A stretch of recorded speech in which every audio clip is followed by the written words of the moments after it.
So let's look at number 5. Andy Williams says, how do you talk to someone who claims Christian faith? So they claim to be a Christian, but hates people groups because they are, quote, haters of God and denied Jesus.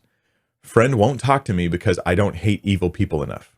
Okay, Andy, I'm going to have to guess a little bit because there seems like there's probably, like if I had you eye to eye, I would ask you a bunch of questions to understand your situation a lot better.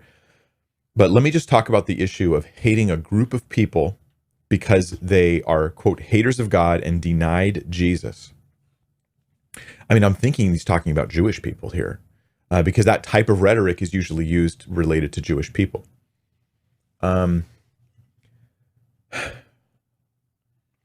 It's a little difficult because at that point, the people I've seen who've had this kind of attitude, and I've seen it towards Muslims too, right? Like Muslims, Arabs, you know, you don't even bother preaching the gospel to them. There's no point because, you know, of all these things, I have all these conclusions about them that show that there's no point.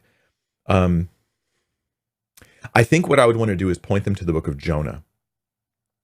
Because while this attitude, like a Christian could have towards, say, Jewish people today, this is an attitude that Jewish people had towards Ninevites back then. And it wasn't just that Ninevites were haters of God because they were idolaters, but it was also that the Ninevites had honestly done horrible, horrible things to the Jews, horrible things to them.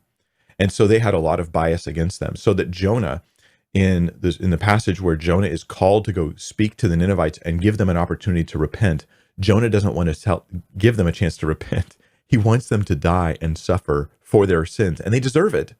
But God is a God of mercy and love. So Jonah goes the other way. He flees into the ocean to go the opposite direction away from Nineveh. Long story short, he ends up still there.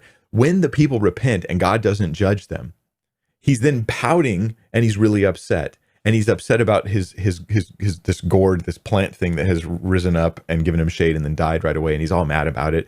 And God's using it as an analogy. He's like, you're more upset about this plant than you are about the lives of those people. What I would say is go to maybe the story of Jonah and ask him, what was wrong with Jonah's mentality? Just tell him, what do you think was wrong with Jonah's mentality towards the Ninevites? What do you think it was? Or maybe take them to Romans 11, where Paul talks about the Jewish people in the future receiving the Messiah and how he has this great hope for them.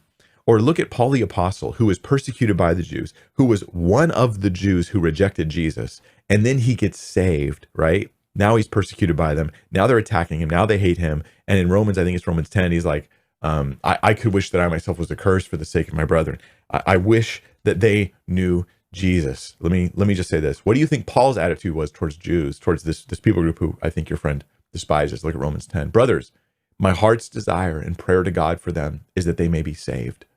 For I bear them witness that they have a zeal for God, but not according to knowledge. For being ignorant of the righteousness of God and seeking to establish their own, they did not submit to God's righteousness.